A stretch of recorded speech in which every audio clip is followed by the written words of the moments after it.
For Honor sucks dick, and here's why.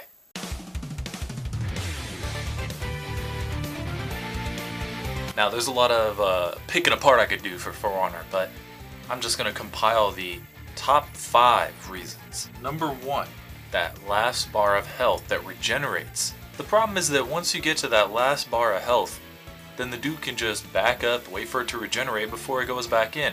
And it makes it so that that last bar of health is the slowest fucking thing ever. The game is already defensive as fuck, but allowing you to regenerate health?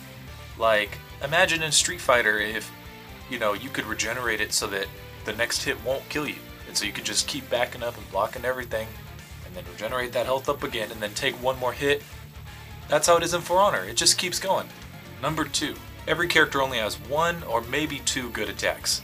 If you ever watch any tournaments or whatever character they're playing as, they're only going to be using 1 attack. Some of the OP characters get 2 attacks that are good. Nobushi, you literally just use the zone attack. Orochi, you literally just use the zone attack. Warden or Warlord, you literally just use the zone attack. Now obviously if you're not playing in a tournament level, or if you're not playing at a really high skill level, you're going to be using lots of moves, but the better you get at the game, the more you're going to be able to react to everything.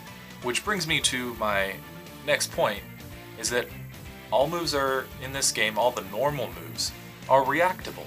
In every good fighting game, there are moves that they're not reactable, you just have to guess whether they're coming. And it makes it so that you can't just sit there and defend the whole time. Eventually you have to go on the offensive. You got to predict what the opponent's doing so that you can counter it and then go after them. But in For Honor, you can just avoid everything. There's no grabs that are unreactable. Like, yeah, you have the guard break, but you can just break out of it. There should have been a grab, like a separate grab that just does damage. And if you guess that it's coming, then you can counter it with an attack or something. But if you don't guess it, then you get thrown for a bar of damage. And that sounds like a lot, but it will encourage people to not sit there and block the whole time. If you're being aggressive, you're not going to get grabbed, right? Any good fighting game, there are unreactable moves, and you have to read your opponent and make predictions on what they're going to do based on their play style and what character they're playing and the matchup and everything. It creates the strategy behind the fighting. Number 4, there are some moves that are unreactable.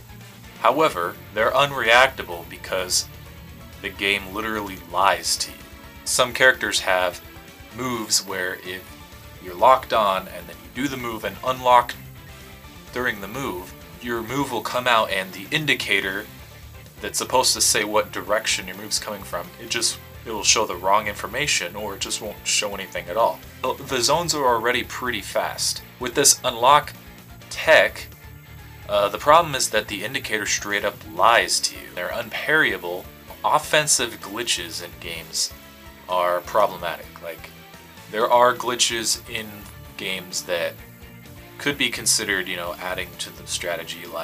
For example, wave dashing in Smash, that's a movement glitch. And movement glitches are always fine, you're finding the most efficient way to move your character. Offensive glitches that allow you to, get free attacks, all that's going to do is make it so that you're only using that one attack. That calls back to, the second problem I mentioned, which is that characters only have 1 or 2 good attacks. And that's because with this unlock glitch that people do, makes those attacks the only ones worth doing. So they'll just keep doing it until eventually it hits. I mean, there's no reason not to just keep doing the same move until it hits. Number 5, there's barely chip damage. With Season 3, they increased the chip damage a little bit more, but it's not enough. You need enough chip damage that people will double think whether they should really be blocking a certain move or not.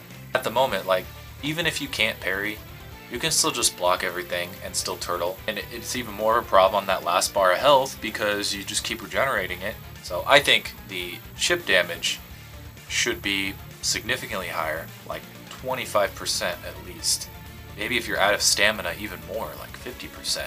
Anyway, guys, if you've had fun with For Honor and you're not really into the whole hate train, that's okay. Go ahead and leave a comment down below. Tell me what you like about the game. For me personally, I just really like the design of the characters and the animations, except for the zone attacks. And see you guys in the next video.